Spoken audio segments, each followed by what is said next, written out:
आदरणीय मुख्यमंत्री महोदय, हमारे स्वास्थ्य राज्य मंत्री सुभाष गर्ग जी, मंत्रिमंडल के सभी साथीगण, चीफ सेक्रेटरी साहब, डीजीपी साहब, समस्त अधिकारीगण और वीसी से जुड़े हुए तमाम साथियों, सारी बातें आपके सामने आई है। विशेषज्ञ चिकित्सकों का दल पिछले 1 साल से माननीय मुख्यमंत्री जी के नेतृत्व में काम कर रहा है, जो समय समय पे हमें एडवाइस देता रहा है। उनके विचार भी हमने आज सुने। पिछली बार जो कोरोना महामारी का दौर आया था, उस महामारी के दौर में और वर्तमान जो दौर आया है उसमें क्या अंतर है, उसको ढंग से उन लोगों ने आप सबके सामने रखा है। पिछले दौर में ग्रामीण इलाकों में ज्यादा नहीं था, यंग जनरेशन में नहीं था। आरटीपीसीआर टेस्ट में जांच करवाने पर पॉजिटिव आ जाते थे। अब ये जो नया दौर शुरू हुआ है, इसमें आरटीपीसीआर टेस्ट में आप जांच कराएंगे, नेगेटिव आएगा, निमोनिया हो गया, लंग्स में इंफेक्शन आ गया, सीटी स्कैन कराएंगे तब पता चलता है कि आप पॉजिटिव हैं। तब तक बहुत देर हो जाती है और सीधा ऑक्सीजन सपोर्ट पे या हाई फ्लो ऑक्सीजन पे पेशेंट को लेना पड़ता है। और ये जो कैजुअलिटीज हो रही है, इसका भी प्रमुख कारण यही है। एक व्यक्ति, जैसा चिकित्सक हमारे बताते हैं, एक संक्रमित व्यक्ति 1 सप्ताह के अंदर 125 लोगों को संक्रमित कर सकता है। पिछला दौर जब चला, हम करीब maximum 35,000 test RTPCR per day किए होंगे हमने,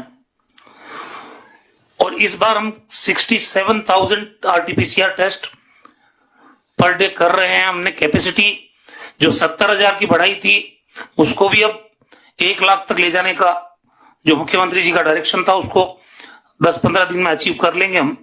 इंफ्रास्ट्रक्चर की कमी नहीं है, हमारे पास टेस्टिंग कैपेसिटी की पूरी पर्याप्त मात्रा में सुविधा है। लेकिन जिस पैमाने पर यह संक्रमण फैल रहा है, संख्या बढ़ रही है, कल 9,000, आज 10,500, अगर हमने गंभीरता नहीं दिखाई, क्योंकि दूसरे राज्यों की जो खबरें आ रही है, लाशों के ढेर लगे हुए हैं वहां पे, जिस ढंग की भयावह तस्वीरें पूरे कंट्री में आई है, देश के अंदर भी आज पिछले साल के मुकाबले 2.5 गुना ज्यादा पॉजिटिव केसेस हैं।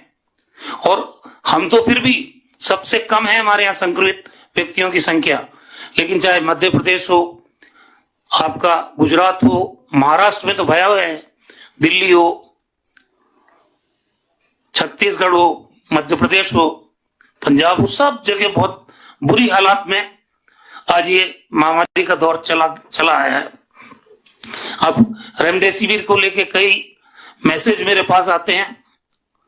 आज भी हमने 3 कंपनियां जो हमको सप्लाई करती है, जिनके साथ हमने रेट कॉन्ट्रैक्ट किया है, उनसे हमने बात की है कि आप हमको जल्दी से जल्दी ये सप्लाई कीजिए। लेकिन जैसा पहले कहा गया कि दवा के ऊपर भी, ऑक्सीजन की अवेलेबिलिटी के ऊपर भी और वैक्सीन के ऊपर भी भारत सरकार का नियंत्रण है। वो लोग इसको राज्य की आवश्यकता के हिसाब से देने की बात करके, और उन्होंने अपने नियंत्रण में लिया है। वैक्सीनेशन की जहां तक बात थी, राजस्थान ने शानदार परफॉर्म किया। 1 करोड़ से ज्यादा लोगों को वैक्सीनेट हम कर चुके थे। हमारी साइट्स या हमारी स्टोरेज कैपेसिटी और जिस ढंग से हमने कोल्ड चेन पॉइंट बनाए पूरे स्टेट में, 5,80,000 लोगों को हम एक दिन में वैक्सीनेट कर रहे थे। लेकिन पर्याप्त मात्रा में वैक्सीन नहीं मिल रही है। जब भारत सरकार को हम कहते हैं तो कहते हैं पॉलिटिक्स हो रही है, वहां से उल्टे बयान आ रहे हैं।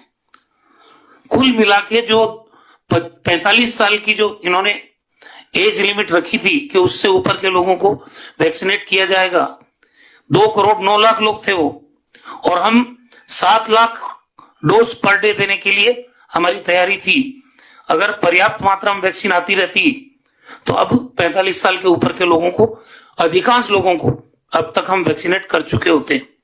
मुख्यमंत्री जी ने चिट्ठी लिखी प्रधानमंत्री जी को, मैंने केंद्रीय चिकित्सा मंत्री जी को चिट्ठी लिखी कि भाई आप एज का बार हटा दीजिए, क्योंकि आज यंग जनरेशन भी पॉजिटिव हो रही है, उनकी भी कैजुअलिटीज हो रही है ऐसी परिस्थिति में। लेकिन सबसे बड़ी चीज है कि पहले कम संख्या थी, डर ज्यादा था, सावधानी ज्यादा थी। जो डायरेक्शन राज्य सरकार के द्वारा दिए जाते थे, आम आदमी उसको बहुत गंभीरता से उसकी पालना करता था।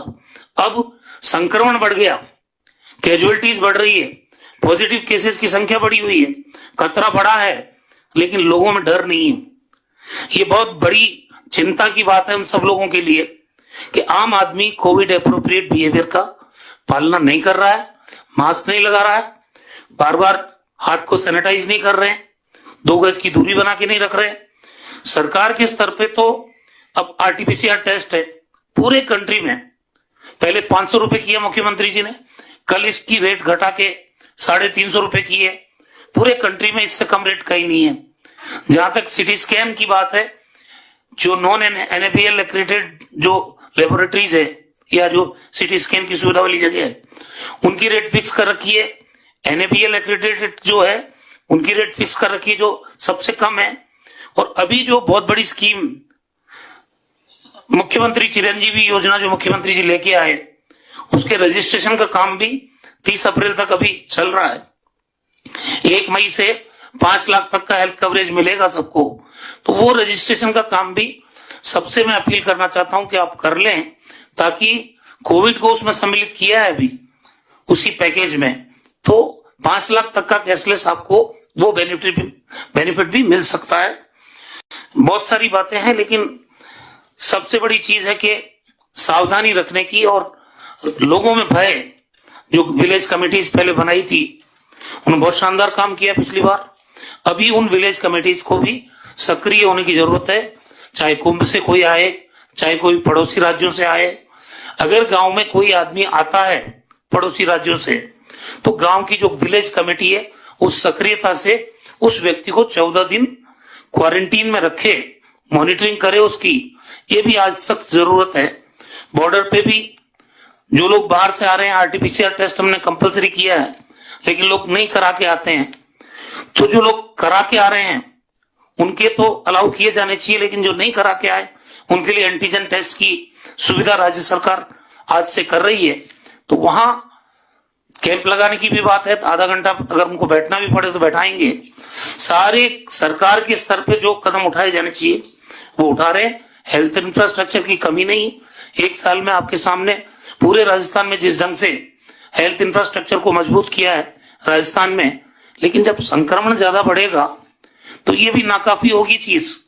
इसलिए सबसे जरूरी है कि हम कोविड एप्रोप्रिएट बिहेवियर की पालना सुनिश्चित करें। बहुत बहुत धन्यवाद।